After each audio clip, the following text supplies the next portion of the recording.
Next example that we have is of गेट कैर method.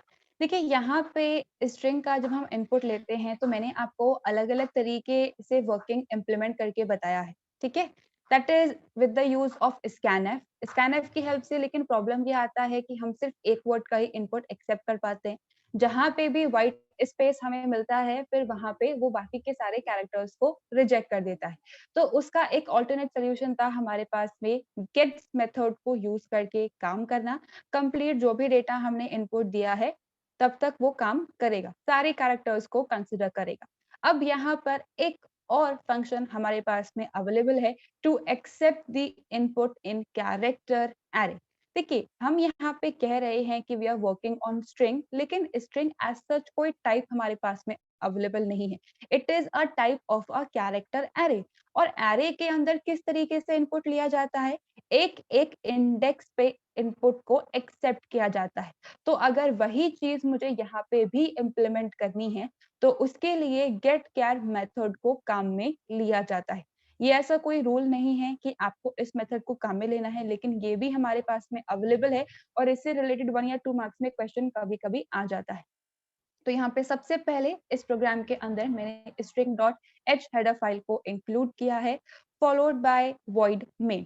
Now अब यहाँ पे सबसे पहले मैंने str नाम का एक कैरेक्टर एरे क्रिएट किया है जिसका साइज मैंने यहाँ पे 50 सेट किया है, which means it can hold 49 characters और एक हमारा रिजर्व रहेगा नल के लिए। लास्ट में मैंने यहाँ पे एक कैर टाइप का सिंपल वेरिएबल ch क्रिएट किया है यूजर से 1 बाय 1 कैरेक्टर का इनपुट लेने के लिए। जो भी एक कैरेक्टर इनपुट किया जाएगा वो मैं इसमें एक्सेप्ट करूंगी और फिर इस एरे के अंदर मुझे असाइन करना है। अब यहाँ पर हम 1 बाय 1 इंडेक्स पे वर्किंग इम्प्लीमेंट करवाने वाले हैं तो काउंटर वेरिएबल की रिक्वायरमेंट होगी। तो यहाँ पे मैंने इंट टाइप का आई नेम का एक वेरिएबल क्रिएट किया है जिसे मैंने 0 से इनिशियलाइज करवा दिया है, फॉलोड बाय सीएलआर एसटीआर। अब सबसे पहले मैंने यहाँ पे एक प्रिंटफ मैसेज दिया है यूजर को इंडिकेट करने के लिए कि उसे किस टाइप का इनपुट प्रोवाइड करना है। तो सिंपल मैसेज है that is enter a sentence. अब यहाँ पर हमारे पास में ऐसा कोई रूल नहीं है कि हमें स्टार्ट से लेके एंड तक का ही लूप चलाना है। यूजर जो सेंटेंस इनपुट कर रहा है वो 5 कैरेक्टर्स का भी हो सकता है, 10 का भी हो सकता है, 20 का भी हो सकता है, 30 का भी हो सकता है। तो हमें पता ही नहीं है कि हमें कहाँ तक का लूप चलाना है, कितनी बार चलाना है। तो जब हमें नहीं पता होता है कि कितनी बार लूप चलना है तो उस केस में हम क्या करते हैं, हम यहाँ पे डू वाइल या वाइल लूप को काम में ले सकते हैं। तो यहाँ पे मैंने डू वाइल की हेल्प से 1 बाय 1 कैरेक्टर का इनपुट लिया है और स्ट्रिंग एरे के अंदर जो हमारा str वेरिएबल है उसके अंदर असाइन करवाया है। अब यहाँ पे डू के अंदर सेम वही चीजें, हमें इनिशियलाइजेशन काम में लेना होता है, हमारे स्टेटमेंट्स होते हैं, इंक्रीमेंट डिक्रीमेंट होता है और कंडीशन होती है। तो यहाँ पे मैंने इनिशियलाइजेशन तो पहले ही कर दिया है, i is equals to 0। 1 by 1 statements execute होंगे, then increment decrement followed by condition. सबसे पहले do followed by a curly brace, क्योंकि ये भी एक कंस्ट्रक्ट है। अब यहाँ पे करना क्या है, एक एक कैरेक्टर जो यूजर हमारी आउटपुट स्क्रीन पर टाइप कर रहा है मुझे उस एक एक कैरेक्टर को एरे के अंदर असाइन करना है। तो जैसे जैसे यूजर कैरेक्टर्स टाइप करते जा रहा है वैसे वैसे कैरेक्टर्स को एक्सेप्ट करना है। तो एट अ टाइम किसी एक कैरेक्टर को एक्सेप्ट करने के लिए हम गेट कैर फंक्शन को काम में लेते हैं।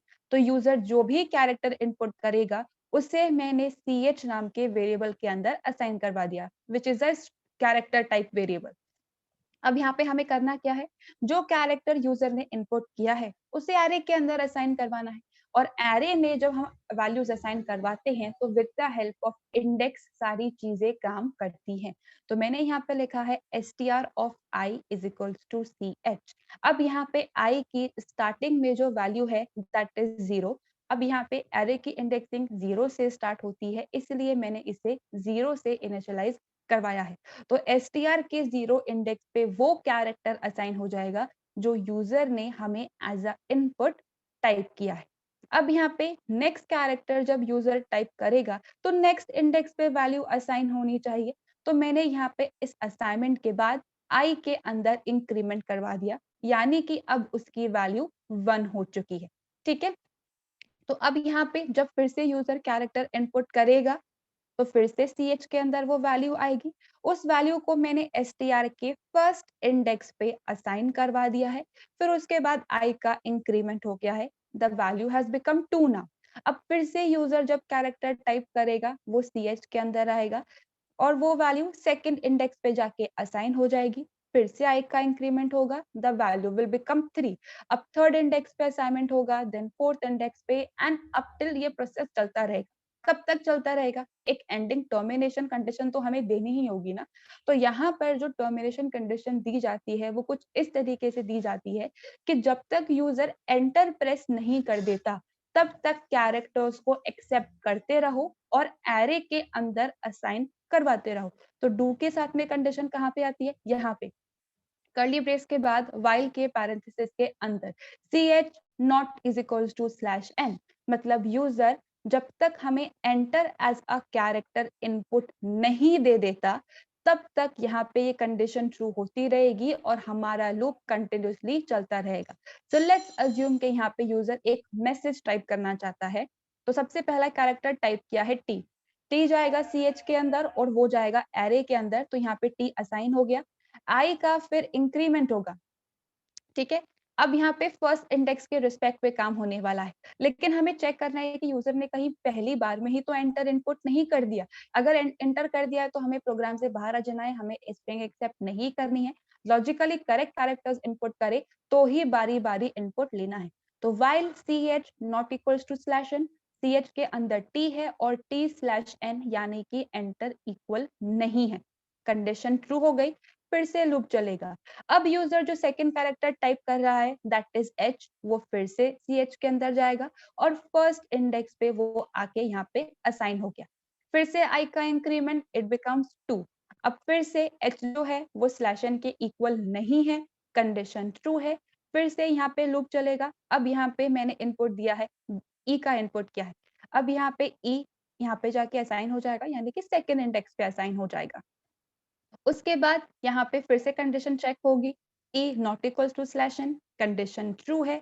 फिर से लूप चलने वाला है। अब यहाँ पे सेम प्रोसेस चलेगा तब तक जब तक हम एंटर प्रेस नहीं कर देते। तो मैंने यहाँ पे लिख दिया है द इंडिया, सपोज मैं यहाँ पे डेटा टाइप कर रही हूँ। तो जैसे जैसे कैरेक्टर्स हम लोग टाइप करते जाएंगे वैसे वैसे यहाँ पे कंडीशन हमारी चेक होती जाएगी और कैरेक्टर्स असाइन होते जाएंगे। जैसे ही यहाँ पे अज्यूम करिए कि मैंने एक के बाद enter as a character press किया है, ठीक है। अब एंटर यहाँ पे चला जाएगा, एंटर यानी कि स्लैश एन इस इंडेक्स पे आके असाइन हो चुका है, ठीक है। अब यहाँ पे फिर से आई के अंदर इंक्रीमेंट हो गया। अब यहाँ पर while c h not equals to slash n, अब यहाँ पे इसके अंदर भी स्लैश एन है और इसके अंदर भी स्लैश एन है। Slash n not equals to slash n नहीं, कंडीशन फॉल्स है। तो इस पॉइंट पर आकर क्या हुआ, हमारा लूप का कंडीशन क्योंकि फॉल्स हो गया है तो हम हमारा लूप का एग्जीक्यूशन कंप्लीट हो गया है। फाइनली लास्ट में जो हमारी आई की वैल्यू है उस स्ट्रिंग को टर्मिनेट करने के लिए मैंने यहाँ पे नल कैरेक्टर असाइन करवाया है। अगर नल कैरेक्टर आप असाइन नहीं करवाएंगे तो फिर कुछ गार्बेज वैल्यू हो सकता है आपकी स्ट्रिंग के अंदर आ जाए। हो सकता है कि कुछ टाइम पे सही वर्क करे, कुछ टाइम पे गलत वर्क करे।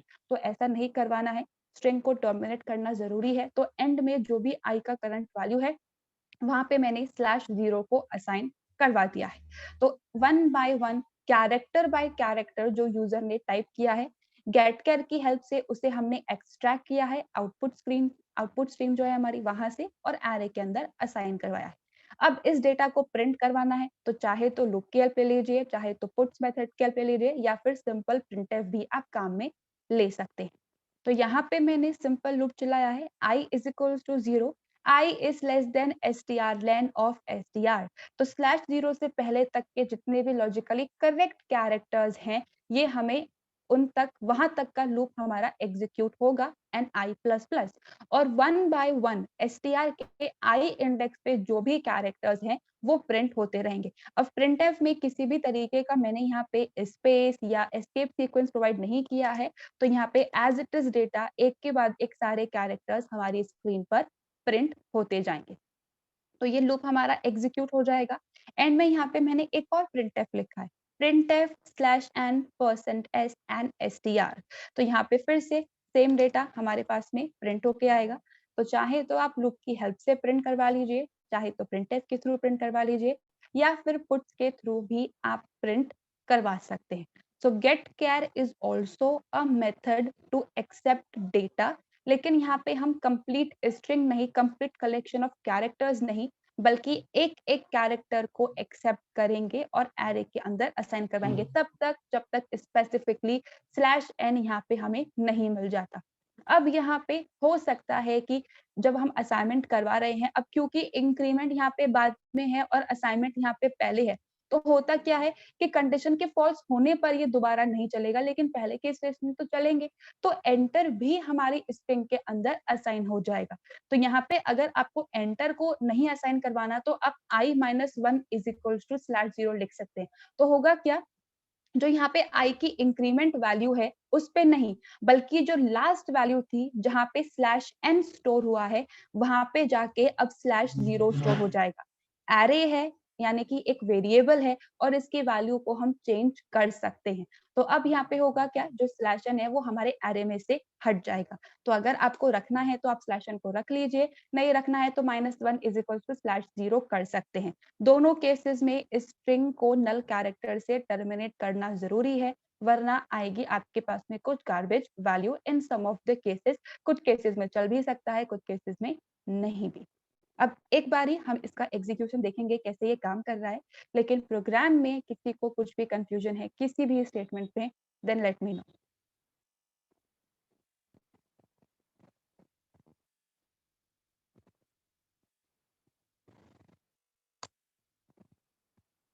अभी हमारा प्रोग्राम है, सबसे पहले हमारे पास में printf मैसेज आ रहा है, तो मैं यहाँ पे कुछ भी मैसेज दे देती हूँ, like this is a good day. तो जैसे जैसे हम यहाँ पे कैरेक्टर इनपुट करते जा रहे हैं वैसे वैसे यहाँ पे हमारा लूप चलता जा रहा है और 1 बाय 1 0 इंडेक्स से लेके जितने भी हमारी 1 बाय 1 आई के अंदर इंक्रीमेंट हो रहा है वहाँ पे कैरेक्टर्स जो है वो इनपुट होते जा रहे हैं। अब जैसे ही मैं यहाँ पे एंटर प्रेस करूंगी वैसे ही हमारे लूप का एग्जीक्यूशन ओवर हो जाएगा और यहाँ पे मैंने 2 बारी मैसेज को प्रिंट करवाया है, one with the help of a loop and another with the help of a simple printf. अब देखिए यहाँ पे जब हमने पहली बार मैसेज प्रिंट करवाया है this is a good day, तो उसके बाद यहाँ पे हमारे पास में एक नेक्स्ट लाइन आ गई है। अब वो नेक्स्ट लाइन आएगी, क्यों आएगी? क्योंकि हमने सेकंड वाले प्रिंटफ के अंदर /n दे रखा है, लेकिन /n का सिंपल मतलब होता है कि हमें नेक्स्ट लाइन पे कर्सर को शिफ्ट करना है। एक यहाँ पे ब्लैंक लाइन कंप्लीटली विजिबल हो रही है फर्स्ट मैसेज के बाद, और वो इसीलिए हो रही है क्योंकि हमारे एरे के अंदर /n भी एज अ कैरेक्टर स्टोर है। तो एरे के अंदर एक /n अवेलेबल है और सेकंड वाले प्रिंटफ के अंदर भी हमने /n दिया है। तो इसी वजह से यहाँ पर एक बारी हम लोग नेक्स्ट लाइन पे आए और दोबारा से हम लोग नेक्स्ट लाइन पे आए और फिर सेकंड मैसेज प्रिंट हुआ है। तो यहाँ पे अगर आपको उस /n को स्टोर नहीं करवाना तो i-1 इज इक्वल्स टू आप /0 लिख दीजिए, फिर सही तरीके से यहाँ पे हमारे पास में एक एक्स्ट्रा ब्लैंक लाइन नहीं आएगी। So that's how you can accept input into character array, एक एक करके कैरेक्टर की हेल्प से। यहाँ पे आप चाहें तो कंप्लीट इनपुट लेना है गेट्स को काम में ले सकते हैं, यूजुअली गेट्स को ही काम में लेते हैं, बट ये भी ऑप्शन हमारे पास में अवेलेबल है। अब किसी को इस प्रोग्राम में कुछ कंफ्यूजन?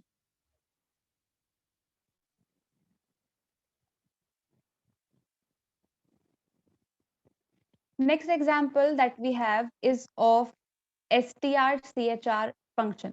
देखिए यहाँ पर मैंने आप लोगों को कल कुछ असाइनमेंट्स दिए थे सॉल्व करने के लिए, अलग अलग कैरेक्टर पे वर्किंग करना था, पूरी स्ट्रिंग पे वर्किंग इम्प्लीमेंट करना था। अब यहाँ पे मैंने आपको एक क्वेश्चन दिया था जहाँ पे आपको क्या करना था, आपको डिजिट्स का, अल्फाबेट्स का और जो स्पेशल कैरेक्टर्स होते हैं उनका काउंट निकालना, ठीक है? लेकिन वहां पे भी हमने सिर्फ कैरेक्टर को चेक किया कि हाँ वो है तो इसका काउंट कर दो, अगर उस कैटेगरी में फॉल करता है तो उसका काउंट कर दो। अब मान लीजिए कि मुझे यहाँ पे सर्चिंग ऑपरेशन परफॉर्म करना है। सर्चिंग ऑपरेशन मतलब क्या होता है कि यहाँ पे यूजर से कुछ इनपुट लिया, क्या वो हमारी स्ट्रिंग में एग्जिस्ट करता है? अगर एग्जिस्ट करता है तो क्या करवाना, और अगर एग्जिस्ट नहीं करता है तो क्या करवाना।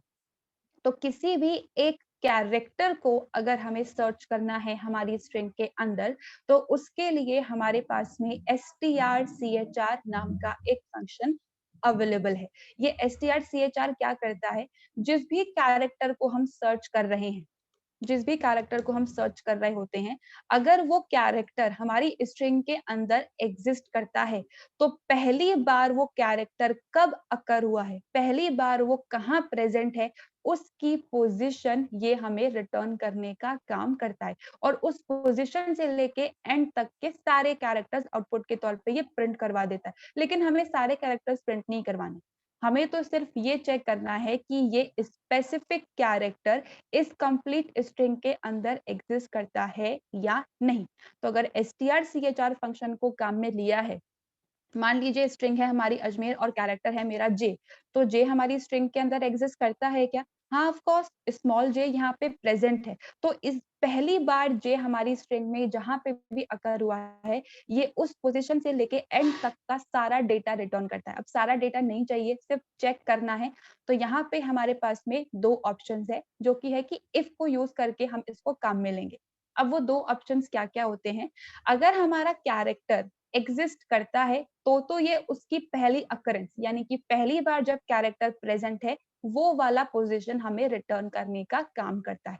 लेकिन अगर मैं यहाँ पे कोई ऐसा कैरेक्टर लिख दूं लाइक सपोज डी, जो कि इसके अंदर एग्जिस्ट ही नहीं करता, तो फिर क्या होगा? तो उस केस में यहाँ पे जो str फंक्शन है वो हमें नल रिटर्न करने का काम करता है। नल का मतलब होता है कि कोई भी वैल्यू नहीं है, हमें कुछ भी रिटर्न नहीं हुआ है। ये एक प्री डिफाइंड वैल्यू है हमारे पास में। जिस तरीके से इंट प्री डिफाइंड है, फ्लोट प्री डिफाइंड है, कैर प्री डिफाइंड है, उसी तरीके से नल भी प्री डिफाइंड है और ये एक तरीके का पॉइंटर होता है। अब पॉइंटर क्या है, ये हम नेक्स्ट सेशन से स्टार्ट करने वाले हैं। अभी के लिए आप ये मान लीजिए कि null it is a predefined value, जिसका मतलब कोई भी वैल्यू हमें रिटर्न नहीं हुई है। नल मतलब होता है खाली, कुछ भी रिटर्न नहीं हुआ है। तो अगर यहाँ पे कैरेक्टर एग्जिस्ट करता है तो उसकी पहली पोजीशन रिटर्न होगी। मान लीजिए यहाँ पे मेरी स्ट्रिंग होती अजमेर, राजस्थान मैंने लिखा है या राज डॉट लिखा है, तो जे यहाँ पे भी अकर हो रहा है और जे यहाँ पे भी अकर हो रहा है। तो अब ये कौन-सा वाला सर्च करेगा? जो पहली बार स्ट्रिंग के अंदर अकर हो रहा है, ये उसकी पोज़ीशन हमें रिटर्न करने का काम करता है। और अगर कोई एक ऐसा कैरेक्टर दिया है जो एक्सिस्ट ही नहीं करता, तो उस केस में ये नल हमें रिटर्न करने का काम करता है। अब बेसिक डेफिनिशन सबको समझ में आई? किसी को कुछ भी कन्फ्यूजन इसमें? Zero and null exactly same नहीं है यहाँ पे। ना द प्रोग्राम, अब यहाँ पे मैंने आपको पहले भी कहा था कि जितने भी हमारे पास में फंक्शन होते हैं वो string.h हेडर फाइल के अंदर ही प्रेजेंट है। तो यहाँ पे सबसे पहले मैंने string.h हेडर फाइल को इंक्लूड किया है, फॉलोड बाय वॉइड मेन। अब यहाँ पे मैंने एक कैरेक्टर एरे क्रिएट किया है और एक सिंपल कैर वेरिएबल क्रिएट किया है। कैरेक्टर एरे है मेरा str नाम का, जिसका साइज मैंने यहाँ पे 50 सेट किया है, which means it can hold 49 characters और एक नल कैरेक्टर के लिए रिजर्व है। उसके बाद मैंने ch नाम का एक वेरिएबल काम में लिया है। अब यहाँ पे मैं यूजर से इनपुट लेना चाहती हूँ, कौन सा कैरेक्टर उसको सर्च करना है। अब चाहे तो यहाँ पे ch इज इक्वल्स टू और कोई वैल्यू असाइन कर दीजिए, वो भी काम करेगा, लेकिन यूजर से इनपुट लेके काम करवाना है तो सिंपल मैंने वेरिएबल को डिक्लेयर कर दिया है, वैल्यू कुछ भी असाइन नहीं की। Followed by CLR SCR। अब सबसे पहले यहाँ पे printf की हेल्प से मैंने एक मैसेज दिया है एंटर अ सेंटेंस, और गेट्स की हेल्प से मैंने यहाँ पे str के अंदर यूजर जो भी डेटा इनपुट करेगा वो इसमें स्टोर करवा लिया है। चाहे तो गेट कर को काम में ले सकते हैं, जैसे लूप चला के हमने काम में लिया, लेकिन जब एक स्टेटमेंट में काम हो रहा है तो हम क्यू लूपिंग को काम में लेंगे। सो दैट्स व्हाई यहाँ पे गेट्स को ही मैंने काम में लिया है str के रिस्पेक्ट में। अब यहाँ पे हमें एक कैरेक्टर का इनपुट लेना है, लेकिन पहले यूजर को इंडिकेट करना पड़ेगा कि किस टाइप की वैल्यू उसे इनपुट करनी है। तो printf enter a character you want to search, एक सिंपल मैंने मैसेज दिया है। अब यहाँ पर हमारे पास में ऑप्शन है, अगर हम कैरेक्टर का इनपुट लेना चाहते हैं तो हम स्कैनएफ को काम में ले सकते हैं, scanf%c एड्रेस ऑफ ch। लेकिन यहाँ पे गेट्स को यूज करके आप कैरेक्टर वेरिएबल के अंदर इनपुट नहीं ले सकते। कैरेक्टर एरे में इनपुट लेने के लिए गेट्स को क्रिएट किया गया है, स्ट्रिंग में इनपुट लेने के लिए गेट्स को क्रिएट किया गया है। अगर आप यहाँ पे लिखते हैं गेट्स ऑफ ch तो आएगी आपके पास में एक एरर, क्योंकि ये सिर्फ स्ट्रिंग टाइप पे यानी कि कलेक्शन ऑफ कैरेक्टर्स पे काम करता है। ये सिंपल कैर वेरिएबल है, यहाँ पे ये काम नहीं करेगा। तो अभी हमने लास्ट एग्जांपल के अंदर फंक्शन देखा है कैरेक्टर का इनपुट एक्सेप्ट करने के लिए गेट कैर। तो ch is equals to get char की हेल्प से यूजर जो भी कैरेक्टर टाइप करेगा वो मैंने इस ch नाम के वेरिएबल के अंदर असाइन करवा लिया है। अब हमें ये पता लगाना है द कैरेक्टर एग्जिस्ट और नॉट। तो इफ str में अब हमें दो आर्ग्यूमेंट्स पास करने पड़ते हैं, दो वैल्यूज यहाँ पे लिखनी पड़ती है बेसिकली कॉमा से सेपरेट करके। एक हमारा स्ट्रिंग वेरिएबल जो कि पहला वैल्यू होता है, कॉमा फॉलोड बाय हमारे कैरेक्टर वेरिएबल का नाम, या फिर आप डायरेक्टली कोई कैरेक्टर कोड्स के अंदर भी लिख सकते हैं। तो जो भी कैरेक्टर मैं इस str के अंदर सर्च करवाना चाहती हूँ, अगर इसका आंसर हमें नल मिलता है, नल का मतलब जो कैरेक्टर मैंने सर्च करवाया है वो एग्जिस्ट नहीं करता, तो मैंने सिंपल यहाँ पे एक मैसेज दिया है printf %c not found comma ch। तो लेट्स जस्ट से कि यहाँ पे मैंने good day as a message input किया है और जो कैरेक्टर मैंने यहाँ पे ch के तौर पे टाइप किया दैट इज स्मॉल d। अब यहाँ पे हमारी स्ट्रिंग के अंदर d तो एग्जिस्ट करता है लेकिन वो कैपिटल के अंदर है और एस्काई वैल्यू के बेसिस पे सारे कंपैरिजंस होते हैं, ये हम स्टार्टिंग से देखते हुए आए हैं। तो यहाँ पे स्मॉल d जो है वो कैपिटल D के इक्वल नहीं है, तो यहाँ पे कंडीशन ट्रू हो जाएगी क्योंकि नल ये हमें strchr रिटर्न करेगा, इसलिए ये कैरेक्टर इस स्ट्रिंग में मिला ही नहीं, तो कंडीशन ट्रू। लेकिन अगर मैं यहाँ पे suppose o as a character input करती तो यहाँ पे ओ एग्जिस्ट कर रहा है, दो बार ही एग्जिस्ट कर रहा है इनफैक्ट, तो यहाँ पे हमारे पास में अब नल रिटर्न नहीं होगा। यहाँ पे क्या होगा, पहला वाला जो ओ है वहां से लेकर एंड तक का सारा डेटा ये हमें रिटर्न करने का काम करता है। अब मुझे सारा डेटा नहीं चाहिए, मुझे तो सिर्फ पता लगाना है ये प्रेजेंट है या नहीं। तो यहाँ पे नल वाली कंडीशन फॉल्स हो जाएगी। हम आ जाएंगे एल्स वाले पार्ट के अंदर। तो अब यहाँ पे मैंने printf की हेल्प से कंप्लीट मैसेज प्रिंट करवाया है %c एग्जिस्ट इन %s। अब यहाँ पर मैसेज भी है हमारा और सिंपल कैरेक्टर्स भी हैं, तो मुझे प्रॉपर फॉर्मेट में डेटा को डिस्प्ले करवाना है। तो यहाँ पे जो आउटपुट मेरे पास में आने वाला है वो कुछ इस तरीके से आने वाला है, ओ एग्जिस्ट इन गुड डे। अब मुझे इस तरीके का मैसेज चाहिए, यानी कि मुझे डबल कोट्स के अंदर डबल कोट्स को प्रिंट करवाना है। तो कल ही मैंने आप लोगों को बताया था कि यहाँ पे हम एस्केप सीक्वेंस की हेल्प से कोट्स को प्रिंट करवा सकते हैं। तो अब यहाँ पे पहले डबल कोट्स प्रिंट होंगे, फिर %c, तो यहाँ पे ch की जो वैल्यू है दैट इज स्मॉल o वो प्रिंट हो जाएगा, डबल कोट्स क्लोज। फिर उसके बाद मैसेज है दैट इज एग्जिस्ट इन, फिर उसके बाद डबल कोट्स फिर से, तो ये डबल कोट प्रिंट हो गए। %s str की वैल्यू इधर सब्स्टिट्यूट हो जाएगी, यानी कि गुड डे इधर प्रिंट हो जाएगा एंड डबल कोट्स क्लोज, तो यहाँ पे ये डबल कोट्स क्लोज। कुछ इस तरीके का हमारे पास में आउटपुट आने वाला है। So that's how you can find out कि एक कैरेक्टर एग्जिस्ट करता है या नहीं। अब इतनी स्टोरी में किसी को कुछ भी कंफ्यूजन है?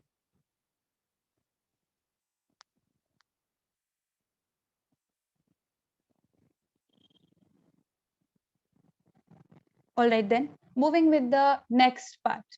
अब यहाँ पे एक और हमारे पास में फंक्शन होता है कैरेक्टर की ही सर्चिंग से रिगार्डिंग।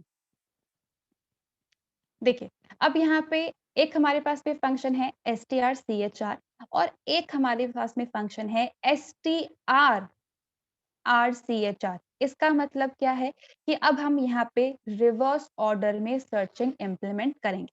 देखिए, अगर मैंने यहाँ पे एक स्ट्रिंग टाइप करी है और एक कैरेक्टर मैंने यहाँ पे टाइप किया है, सपोज ओ या लेट्स जस्ट से स्मॉल डी मैंने यहाँ पे टाइप किया है, तो होता क्या है कि हम हमेशा 0 इंडेक्स से सर्चिंग करना स्टार्ट करते हैं। तो मुझे यहाँ पे स्मॉल डी मिल गया और ये कंप्लीट स्ट्रिंग मुझे रिटर्न होगी। लेकिन अगर मुझे यहाँ पे स्टार्ट से नहीं बल्कि एंड से डेटा को सर्च करवाना है, तो यहाँ से सर्चिंग स्टार्ट होगी और मुझे इस पोजीशन पर डी मिला है, तो यहाँ से लेके एंड तक का सारा डेटा मुझे रिटर्न होगा।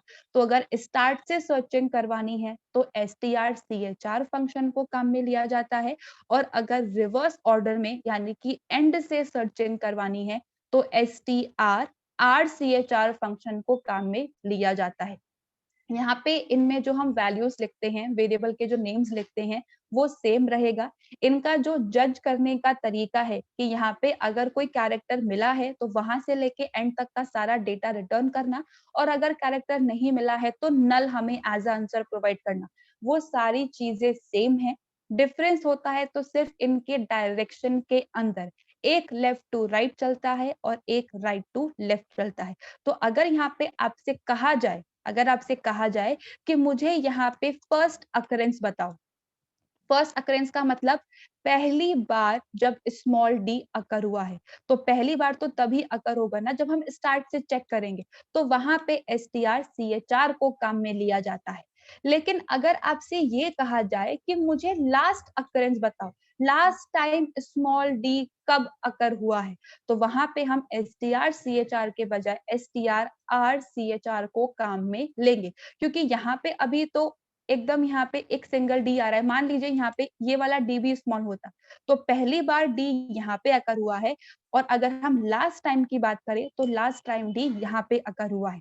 और अगर STR CHR को काम मिलेंगे तो वो तो हमेशा इसकी पोजीशन ही रिटर्न करेगा, तो इसकी पोजीशन नहीं चाहिए, लास्ट डी जो हमारा आया है उसकी पोजीशन चाहिए। तो हम उल्टी डायरेक्शन से चेक करना स्टार्ट करते हैं, तो ये पोजीशन हमें मिलेगी और यहाँ से लेके एंड तक का सारा डेटा हमें रिटर्न होगा।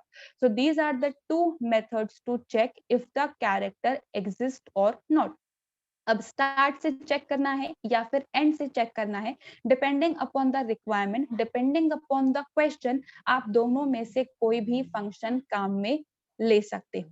तो यहाँ पे STRR CHR को मैंने काम में लिया है, मतलब ये अब राइट साइड से यानी कि एंड से डेटा को सर्च करने का काम करेगा। यहाँ पे भी हमारे पास में सेम दो वैल्यूज आती हैं। सबसे पहले आता है हमारे पास में स्ट्रिंग, जिसमें हमें सर्चिंग करनी है, और उसके बाद आता है कैरेक्टर जो हमें सर्च करना है। अब जैसे कि मैंने आपको कहा कि यहाँ पे हम वेरिएबल भी काम में ले सकते हैं और डायरेक्टली अगर हम चाहें तो कोई कैरेक्टर भी लिख सकते हैं। तो अब ये जो मेरी स्ट्रिंग है दैट इज गुड डे, उसमें मैं t as a character search करवाना चाहती हूँ। तो क्या हमारी इस स्ट्रिंग के अंदर टी एग्जिस्ट करता है? नहीं, टी एग्जिस्ट नहीं करता है, तो ये क्या करेगा? ये हमें नल रिटर्न करने का काम करेगा।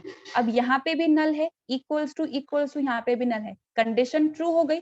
कंडीशन के ट्रू होने पे क्या होता है? इफ का ब्लॉक हमारा एग्जीक्यूट होता है। तो प्रिंट एफ में मैंने सिंपली मैसेज दिया है टी नॉट फाउंड, तो ये हमारा मैसेज आ जाएगा। मान लीजिए मैंने यहाँ पे लिखा होता this is a good day, ये मेरा कंप्लीट मैसेज है, ठीक है। तो उस केस में अब क्या होता, अगर हम यहाँ पे STRR CHR की हेल्प से सर्चिंग परफॉर्म करते हैं, तो टी इधर से सर्च होना स्टार्ट होगा और मिलेगा कहाँ पे? इस पोजीशन पर। तो अब ये जो पोजीशन है एक स्पेसिफिक पोजीशन है और वो नल के इक्वल नहीं होगी, तो इफ की कंडीशन हमारी फॉल्स हो जाएगी, और इफ की कंडीशन अगर फॉल्स हो जाती है तो हम आ जाते हैं एल्स वाले पार्ट के अंदर, विच मीन्स अब हमारे पास में मैसेज आएगा that T exist in percent S which is STR। तो यहाँ पे दोनों में से कोई भी मेथड आप काम में ले सकते हैं एक स्पेसिफिक कैरेक्टर को सर्च करने के लिए। स्टार्ट से सर्चिंग करनी है तो इस मेथड को काम में लीजिए, अगर एंड से सर्चिंग करनी है तो इस मेथड को काम में आप ले सकते हैं। दोनों में हमारे पास में सेम टाइप की वैल्यूज होती हैं, सेम टाइप का रिजल्ट होता है, सिर्फ जो सर्चिंग का डायरेक्शन है वो चेंज हो जाता है। अब इसका एग्जीक्यूशन हम देखेंगे एक बार, पर इस प्रोग्राम में किसी को कुछ भी प्रॉब्लम है तो आप टाइप करके बता सकते हो और यू कैन रेज हैंड।